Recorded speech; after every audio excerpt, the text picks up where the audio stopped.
بسم اللہ الرحمن الرحیم۔ السلام علیکم۔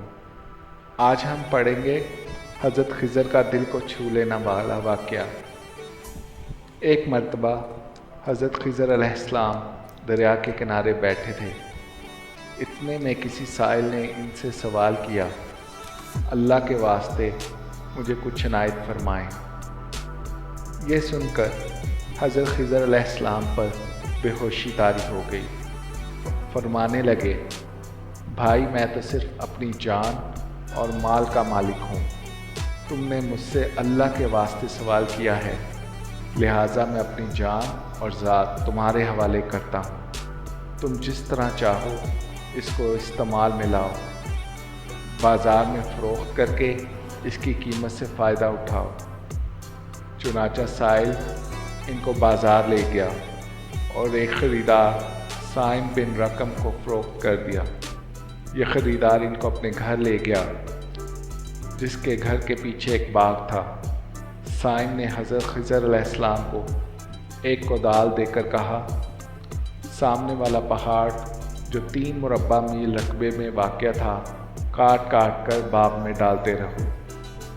یہ حکم دے کر سائم اپنے کسی اور کام سے گھر سے چلا گیا۔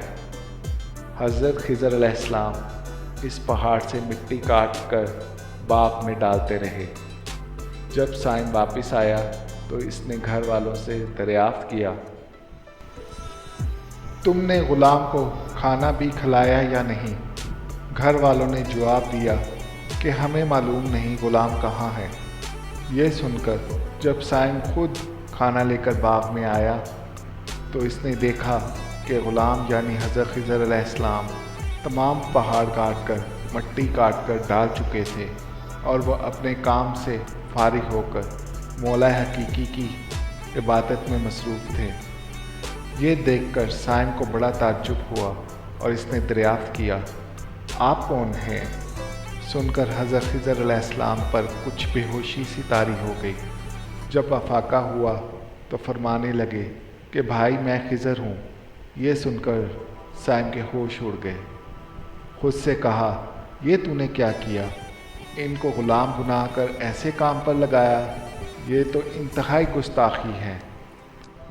ہوش میں آنے پر سائم نے توبہ کی اور پھر حضرت خضر علیہ السلام کو آزاد کر دیا اور ان کے سامنے عرض کیا کہ مجھ سے اس کا مواخذہ نہ کیجیے گا، کیونکہ میں آپ کو جانتا نہیں تھا۔ حضرت خضر علیہ السلام نے اللہ تعالیٰ کا سجدہ شکر ادا کیا کہ اے میرے پروردگار، میں تیرے ہی حق میں غلام بنا اور تیرے ہی حق میں آزاد ہوا، تیرا شکر گزار ہوں۔ جب واپسی کی اجازت لے کر دریا پر واپس آئے تو دیکھا ایک شخص کھڑا دعا مانگ رہا ہے کہ اے میرے رب، حضرت خضر علیہ السلام کو غلامی سے رہائی عطا فرما دے اور ان کی توبہ قبول فرما لے۔ حضرت خضر علیہ السلام نے یہ دیکھ کر اس شخص سے دریافت کیا کہ آخر تو کون ہے؟ تو اس شخص نے بتایا کہ میں تو شازون ہوں۔ آپ کون ہیں؟ انہوں نے فرمایا کہ میں تو خضر ہوں۔ شازون کہنے لگا، آپ نے مکان بنا کر دنیا طلب کی ہے۔ حضرت خضر علیہ السلام کا دریا کے کنارے پر ایک عبادت خانہ تھا۔ یہ سن کر وہ فوراً میدان میں نکل آئے اور وہیں اللہ کی عبادت میں مصروف ہو گئے۔ حضرت خضر علیہ السلام نے اس جگہ ایک درخت لگایا اور اس کے سائے میں عبادت شروع کی تو آواز آئی، اے خضر، جب تم نے درخت کے سائے میں سجدہ کیا تو تم نے دنیا کو آخرت پر ترجیح دی۔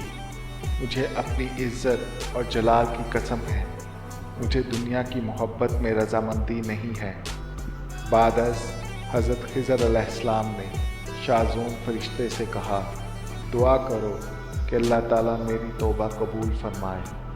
چنانچہ انہوں نے دعا کی اور اللہ تعالیٰ نے شازون کی برکت سے حضرت خضر علیہ السلام کی توبہ قبول فرمائی۔